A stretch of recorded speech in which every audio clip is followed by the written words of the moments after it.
సమతా సైనిక్ దళ సభ్యులందరికీ కూడా ఈరోజు సమతా సైనిక్ దళ్ ఆవిర్భావ దినోత్సవం సందర్భంగా అందరికీ శుభాకాంక్షలు తెలియజేస్తున్నాను. ముందుగా మన బాబాసాహెబ్ అంబేద్కర్ గారికి ప్రణామాలు తెలియజేసుకుంటూ ఈరోజు నా యొక్క అమూల్యమైన సందేశాన్ని వివరించాలనుకుంటున్నా. సమతా సైనిక్ దళ్ పేరులోనే సమత ఉంది. సమత అంటే సమానత్వం. అన్ని వర్గాల వాళ్ళు కుల మత వర్గ లింగ భేదాలు లేకుండా సమాన స్థాయిలో జీవించాలని ఆ ఉద్దేశంతో మన అంబేద్కర్ గారు 1927వ సంవత్సరంలోనే ఈ సంస్థను స్థాపించడం జరిగింది. ఈ సంస్థ యొక్క ముఖ్య ఉద్దేశం ఏంటి? ప్రతి ఒక్క వ్యక్తి ఒక సైనికుడై ఒక దళంగా మారి సమానత్వం కోసం పోరాటం చేసి సమాజ నిర్మాణానికి తోడ్పాటును అందించాలని ఆయన కోరుకున్నారు. ఆ ఉద్దేశంతో 1927 మార్చి 13వ తేదీన కొంతమంది సైనికులను తయారు చేయడానికి ఒక సంస్థను తయారు చేసి ట్రైనింగ్ ఇవ్వడం అనేది జరిగింది. అప్పటి నుంచి నేటి వరకు కూడా ప్రతి ఒక్కరూ కూడా ఎస్సీ ఎస్టీ దళిత సామాజిక వర్గాలకు చెందిన ప్రతి ఒక్క యువకుడు అందరూ కూడా సైనికులై నేడు సమాజ స్థాపన కోసం తమ వంతు శక్తి వంచన లేకుండా కృషి చేస్తున్నారు. మరి అక్కడక్కడ మన దళిత బిడ్డలపైన భౌతిక దాడులు అనేది జరుగుతూ ఉన్నాయి.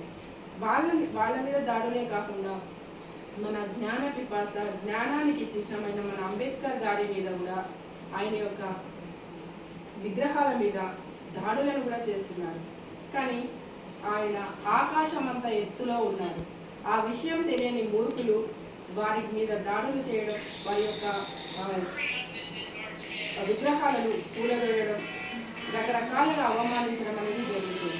కానీ అది వారి ముఖం మీద ఉమ్మేసుకున్న చందంగా తయారవుతుందన్న విషయాన్ని వాళ్ళు గ్రహించలేకపోతున్నారు. వారు నివసిస్తున్న కొమ్మని నరుక్కునే స్థాయిలో ఉన్నారు. ఈ కొమ్మని నరుక్కుంటే మేమే కింద పడిపోతామన్న విషయాన్ని గ్రహించలేని అజ్ఞానంలో ఉన్నారు. అలాంటి అజ్ఞానానికి కూడా జ్ఞానాన్ని అందించాలనే ఉద్దేశంతో ప్రతి ఒక్క సమతా సైనికులు కృషి చేస్తున్నారు. ఇప్పటికీ కూడా ఎంతోమంది జ్ఞానం కోసం గ్రంథాలయాలను తమ గృహాలలోనే స్థాపించుకోవడం జరుగుతుంది. ప్రతి ఒక్కరు కనుక అంబేద్కర్ గారి రచనలను చదివినట్లయితే జ్ఞానం ఎలా ఉంటుంది, ఏంటి, జ్ఞానం వల్ల మనం ఏం పొందుతాము, దానివల్ల మనకు కలిగే ప్రయోజనాలు ఏంటి అని తెలుసుకోగలుగుతారు. ప్రతి ఒక్కరూ జ్ఞాని అయినట్లయితే ఈ దేశానికి ఎంతో రకాలుగా ఉపయోగపడుతుంది.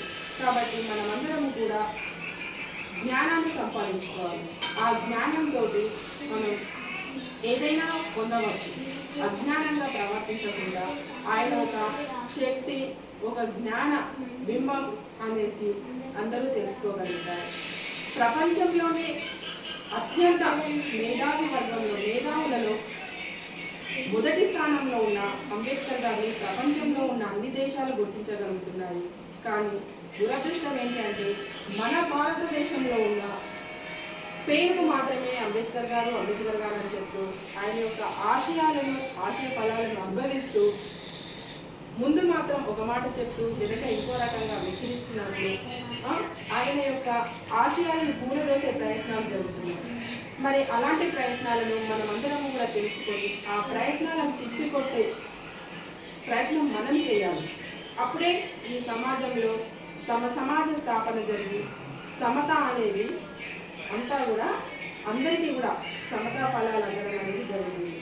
ఆయన రాజ్యాంగాన్ని రచించి రిజర్వేషన్ని ఎందుకు కేటాయించారు?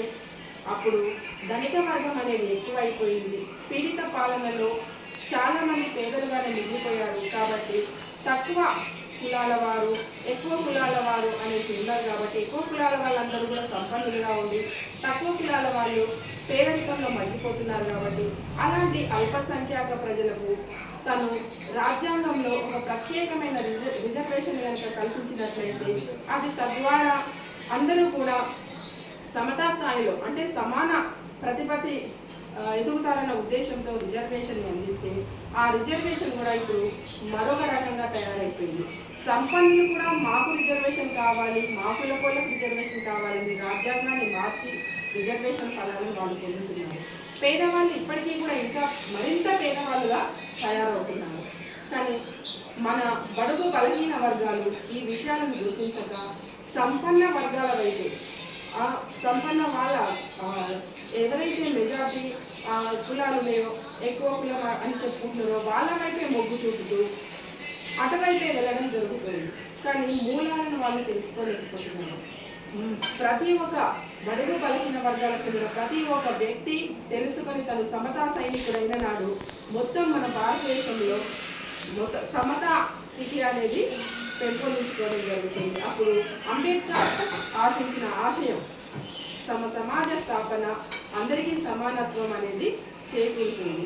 అలా తెలుసుకునే రోజు తొందరలో రావాలని, ప్రతి ఒక్కరూ జై భీమ్ నినాదంతో ముందుకు వెళ్ళాలని, ఆయన యొక్క ఆశయాలు అందరం కూడా ముందుకు తీసుకెళ్ళి ఈ భారతదేశంలో ఒక గొప్ప స్థానాన్ని, ఒక గొప్ప జ్ఞాన ప్రదేశాన్ని మనం స్థాపించాలనేసి నేను కోరుకుంటున్నాను. ఈ సందర్భంగా మన సమతా సైనిక్ దళ్ ఇక్కడ సమావేశమై ఆయనకు ఘనంగా నివాళులు అర్పించడం జరిగింది. ఈ యొక్క గొప్ప సమతా సంస్థను స్థాపించి ప్రతి ఒక్కరికి కూడా ఎటువంటి భేదభావాలు లేకుండా ప్రతి స్త్రీ పురుషుడు అందరూ కూడా సమాన హోదాని అనుభవించే విధంగా మనకు రాజ్యాంగాన్ని అందించి మనకు ఎన్నో విధాలుగా అంటే ప్రశాంతంగా జీవించే రోజులను మనకు అందించిన ఆయనకు మరొకసారి అభివాదం చేస్తూ నేను ఈ